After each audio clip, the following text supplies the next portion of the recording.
2, 3, 1, 2, 3. Yes. All right, yes, I am, folks, I'm from New York, and I can relate to just about everything the lady over here said, because what she talked about is exactly what happened with me. Come out of the service, I meet my wife, I was at the time girlfriend, and she worked for Norman Tayloe. She was a buyer, an assistant buyer.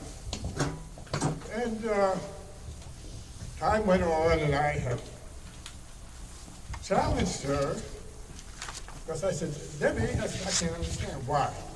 Are you still an assistant buyer, and everybody else is moving up to buyership? What's going on? She said, you're going to start trouble. Please, leave it alone. Right? She said, I'm making a good salary. I got a good position. I said, I'm through. 2 weeks later, my wife comes to me and she says, I've had it. I said, what are you talking about?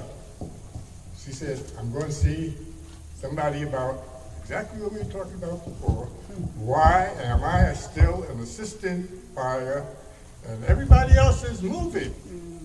And I train them, and they come back to me for information. I said, so don't go downstairs and talk to the manager. Oh, no. I'm going to see the chairman of the board. Now, New York, the chairman of the board of Norman Tayloe has a place 3 times bigger than this. That's his office. So when she went up there, and she went to the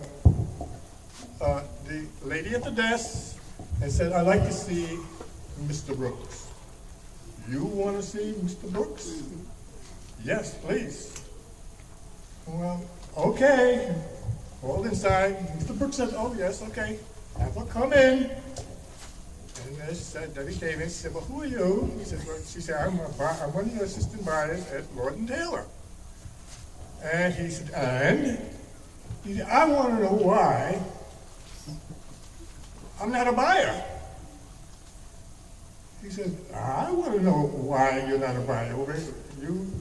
Are you a good assistant buyer? He said, I'm the best, because I've taught all the other buyers who are now making a lot of money, and I'm still making a good salary, but I can do better. So he called downtown, Norman Tayloe, 29th Street, 5th Avenue. That's the top shelf, right? Found out, yes, she's excellent. And he went back to her, he says, you will be a buyer next week. I'm assigning you to my store in Jersey, and you're going to be in charge. He says, I'm going to tell you something else. He said, for 30, 40 years, I've been trying to be chairman of the board.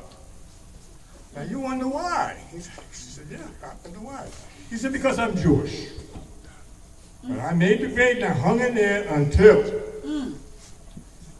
I'm in charge. So when she was talking, I was able to relate to exactly what you were talking about. Right? So we went on further.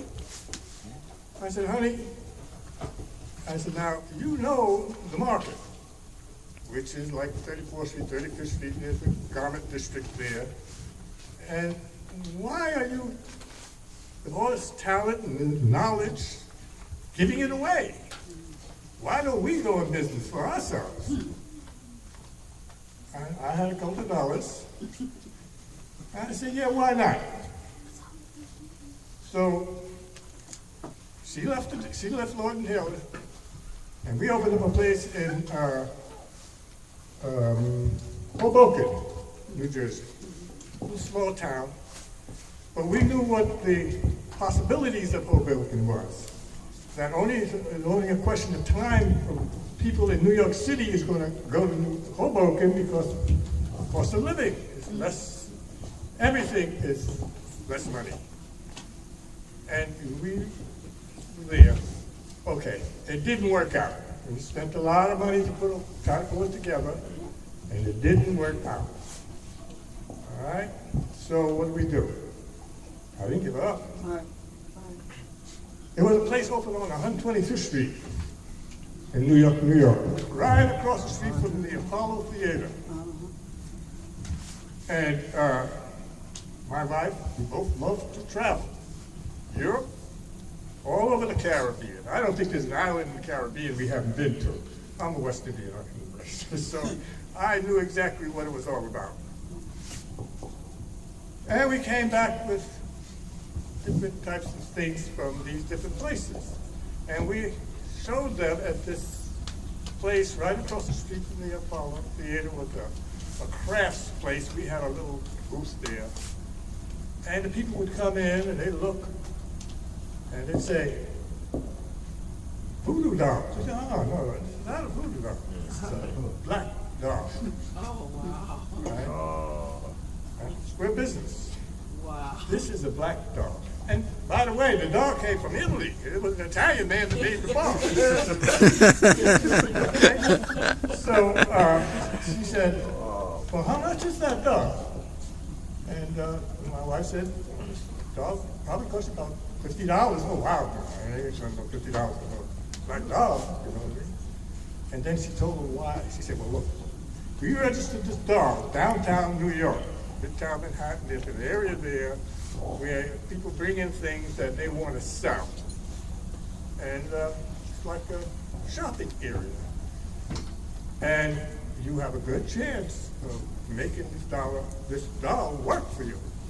She did.